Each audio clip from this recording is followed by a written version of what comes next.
Hi guys welcome do my channel BKS Tamil channel. இன்னைக்கு நம்ம என்ன வீடியோ பார்க்க போறோம்னா, நம்ம எல்லாருமே தினமும் யூபிஐ யூஸ் பண்ணி பணம் எல்லாத்துக்கும் அனுப்பிட்டு வரோம். ஓகேங்களா? ஆனால் இப்போ வந்து ரூ. 2000க்கு மேல பணம் அனுப்புனா யூபிஐல பேமெண்ட் பண்ணா புதிய சார்ஜஸ் வரப்போகுது. ஜிஎஸ்டி வரப்போகுது அப்படின்னு சொல்லிட்டு சோசியல் மீடியால நிறைய தகவல் நம்ம பார்த்துட்டு இருக்கோம்.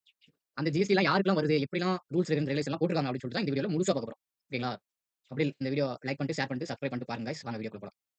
ஓகேங்களா? இப்ப 2000 வரம்பு குறித்து பரவும் தகவல். பரவும் செய்தி. இப்ப என்ன பரவிட்டு இருக்குன்னா, கடையில 2000க்கு மேல யுபிஐ மூலம் பண பரிவர்த்தனை செய்தால் கூடுதல் ஜிஎஸ்டி வரி வசூலிக்கப்படும். ஓகேங்களா? அப்படின்னு சொல்லிட்டு சோசியல் மீடியா நிறைய பரவிட்டு வருது. ஓகேங்களா? நீங்க இப்ப வந்து ஒரு அதான் காய்ஸ் கவர்மெண்ட்ல வந்து 2024க்கும் 25க்கும் இனிஷியேட்டிவ் ஸ்கீம்ல ஸ்மால் மெர்ச்சன்ட் இப்ப சின்ன சின்ன ரோட்டோரமா கடை வச்சிருக்காங்கல்ல, அவங்களுக்கெல்லாம் ஒரு ஸ்கீம் கொண்டு வந்திருக்காங்க. அது என்ன ரூ. 2000 வரை செய்யப்படும் யுபிஐ பர்சன் டூ மெர்ச்சன்ட் டிரான்சாக்ஷனுக்கு இனிஷியேட்டிவ் எலிஜிபிளா இருந்துச்சு. ஓகேங்களா? 2024 டூ 2025 வரைக்கும். ஓகேங்களா? ரூ. 2000க்கு மேல டிரான்சாக்ஷன் பண்ற இனிஷியேட்டிவ் கிடையாது. இப்ப இந்த காலத்துல. ஓகேங்களா? இப்ப 2026ல ஓகேங்களா. ஆனால் அதனால் கஸ்டமருக்கு ரூ. 2000க்கு மேல யுபிஐ பேமெண்ட் பண்ணக்கூடாது என்று அர்த்தம் கிடையாது. ஓகேங்களா. ஆனா உண்மையான நிலை, சாதாரண வாடிக்கையாளர்களின் யுபிஐ பரிவர்த்தனைகளுக்கு எந்த விதமான ஜிஎஸ்டி வரியும் கிடையாது. ஓகேங்களா. இப்போ ஒரு பர்சனுக்கு வந்து நீங்க வந்து உங்க உங்க அப்பாவுக்கு நீங்க வந்து ஒரு ரூ. 2000 அனுப்புறீங்க அப்படின்னா, அந்த ஜிஎஸ்டி கிடையாது. கடைக்கு மட்டும் தான். நீங்க வந்து ஒரு கடையில போயிட்டு இப்ப ரூ. 2000க்கு ஒரு ரூ. 3000 பர்ச்சேஸ் பண்ணிட்டு ரூ. 3000 பே பண்றீங்க அப்படின்னா, அந்த இடத்துல நீங்க ரூ. 2000க்கு மேல பே பண்ருக்கீங்கல்ல, அதுக்கோசரம் ஜிஎஸ்டி கேட்பாங்க. ஓகேங்களா?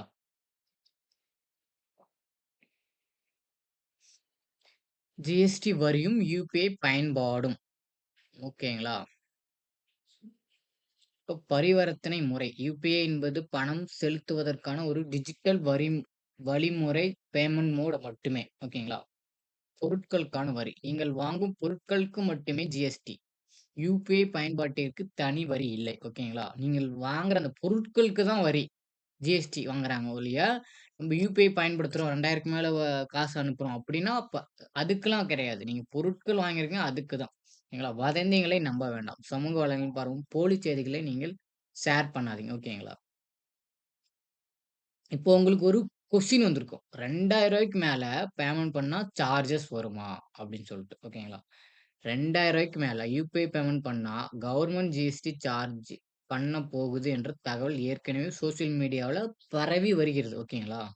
ஆனால் மினிஸ்ட்ரி ஆஃப் ஃபைனான்ஸ் இதை தெளிவாக மறுக்கிறது.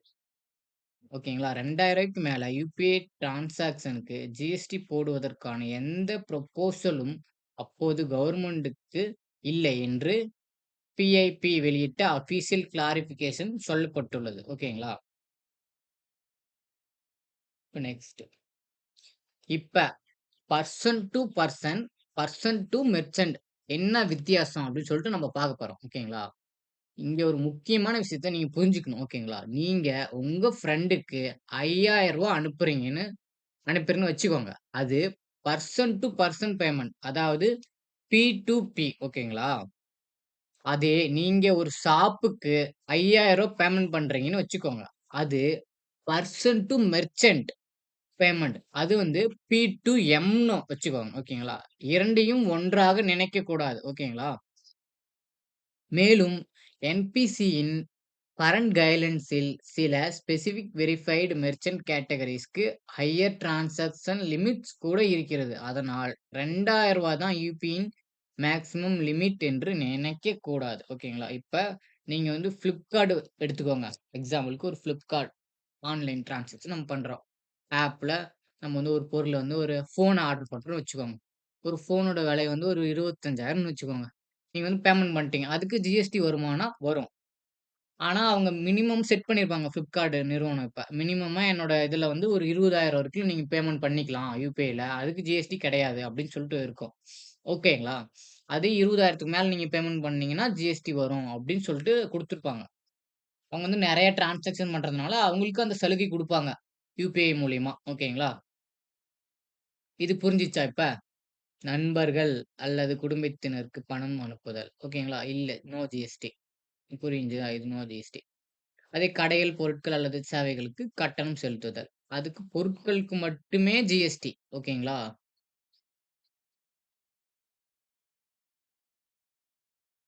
ஓகேங்களா? ஜிஎஸ்டி.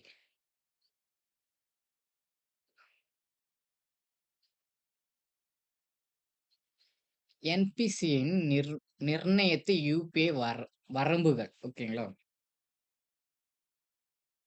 அப்புட்ன்னா ரூ. 200க்கு என்ன சிக்னிஃபிகேஷன்? அப்புட்ன்னா, அது ஒரு சில கவர்ன்மென்ட் இனிஷியேட்டிவ் ஸ்கீம்ல பயன்படுத்தப்பட்ட த்ரெஷோல்ட். உதாரணத்துக்கு ஸ்மால் மெர்ச்சன்ட்க்கு ரூ. 2000 வரை யுபிஐ டிரான்சாக்ஷனுக்கு 0.1 0.15% இனிஷியேட்டிவ் இருந்தது. ஓகேங்களா? 2000க்கு மேல டிரான்சாக்ஷன் அந்த பர்ட்டிகுலர் இனிஷியேட்டிவ் கிடையாது. ஆனால், அதனால் கஸ்டமருக்கு ரூ. 2000 கிராஸ் பண்ணிட்டாங்கன்னா, இவ்ளோ சார்ஜஸ் என்று ஆட்டோமேட்டிக்கா சார்ஜ் வராது. ஓகேங்களா? இங்க வாங்க. என்பிசியின் நிர்ணயித்த யுபிஐ வரம்புகள். சாதாரணமா பெர்சன் டூ பெர்சன் பரிவர்த்தனை. ஒரு நாளைக்கு அதிகபட்ச வரம்பு 1,00,000. சிறப்பு பிரிவுகள். கல்வி, மருத்துவமனை கட்டணங்களுக்கு 5,00,000 வரை நீங்க வந்து எடுத்துட்டு போய்க்கலாம். பேமெண்ட் பண்ணிக்கலாம் ஒரு நாளைக்கு. ஓகேங்களா?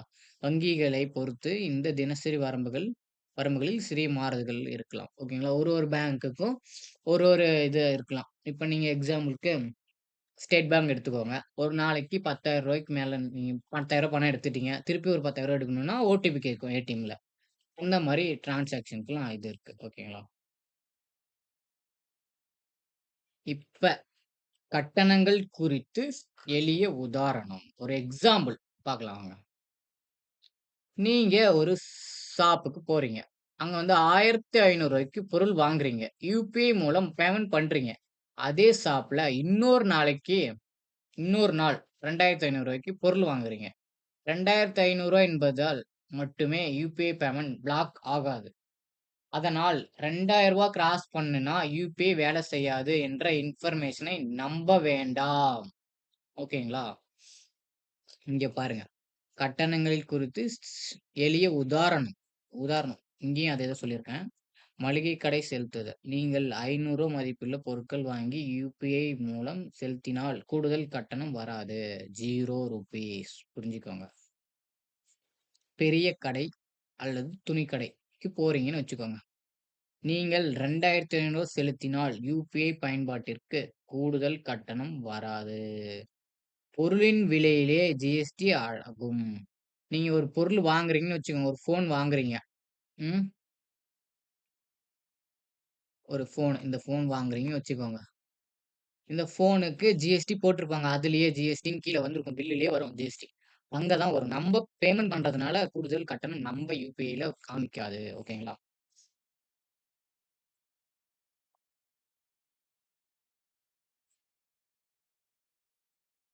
Last ending. மொத்தத்தில பார்த்தீங்கன்னா, 2,000 என்பது யுபிஐ பேமெண்ட்க்கான யூனிவர்சல் மேக்ஸிமம் லிமிட்டே கிடையாது. மேலும் ரூ. 2,000க்கு மேல யுபிஐ பேமெண்ட் செய்தால் கஸ்டமருக்கு புதிய ஜிஎஸ்டி அல்லது கம்பல்சரி சார்ஜஸ் வரும் என்று சொல்லும் தகவலை நீங்கள் நம்பாதீங்க. ஓகேங்களா? யுபிஐ ரூல்ஸ் மற்றும் limits, transaction type, merchant category, bank app policies போன்றவற்றை பொறுத்து மாறலாம். இந்த இன்ஃபர்மேஷன் உங்களுக்கு யூஸ்ஃபுல்லா இருந்தா வீடியோவ லைக் பண்ணுங்க. உங்க ஃப்ரெண்ட்ஸ்க்கு ஷேர் பண்ணுங்க. மேலும் இது போன்ற வீடியோக்கள் உங்களுக்கு வேணும் என்றால் பிகேஎஸ் டெக் தமிழ் சேனலை சப்ஸ்கிரைப் பண்ணுங்க. Bye guys. நெக்ஸ்ட் அடுத்த ஒரு யூஸ்ஃபுல்லான வீடியோல சந்திப்போம். பாய்.